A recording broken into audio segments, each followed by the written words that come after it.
Platformers. Everyone's heard of one, everyone's played one. Whether it was Super Mario Bros., Metroid, or even Donkey Kong, there's no denying that back in the 80s, platformers were easily the king of all video game genres. And like kings, there were good ones and then there were bad ones.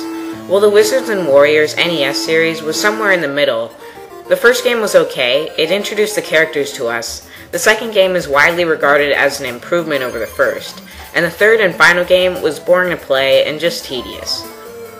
The second game was actually designed by Rare, the guys who went on to make games like GoldenEye and Diddy Kong Racing, and already that's a great sign of what to expect from this game. And here that's what we'll be focusing on, Wizards and Warriors 2, or Ironsword. So first of all, the cover art? Yeah, no comment there. So once you boot up the game, you're presented with a beautifully rendered title screen. And I'm not kidding when I say this is one of the best looking title screens for an NES game that I've seen in a while. And it's one of the first things that pops into my head when we're talking NES title screens. So when you press start, naturally you're only hoping for the best. Well, sadly, when you first see your character on screen, you can't help but feel a little disappointed because he looks nothing like the guy on the title screen or the man on the cover.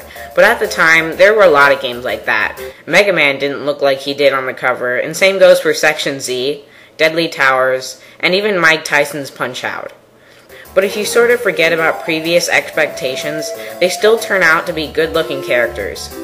Ironsword is divided up into 4 sections, with each pertaining to a certain element in nature. They include wind, water, fire, and earth. And for each element, or section, there are 2 parts. In the first part, the player must find a lost artifact and return it to the Animal King. From there, you'll be transported to the second part of each elemental world. In the second part, your objective is to find a spell that can be used to defeat the level's boss. Without the spell, your attacks are pretty much useless. Usually to find the spell, you'll need to explore the area thoroughly and unlock numerous doors and chests with keys you've collected. But sometimes finding the spell comes at complete random. Like in one stage, you literally have to walk through a wall to pick up the spell. Yeah, I'm not kidding.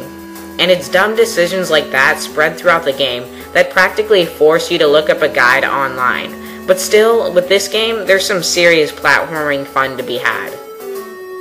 Controls are very simple to pick up and play. The A button jumps, B attacks, and if you don't have a spell or anything, just makes him look like he's jerking off or something. I don't know. The D-pad moves you around, start pauses, and select brings up a menu where you can use various spells.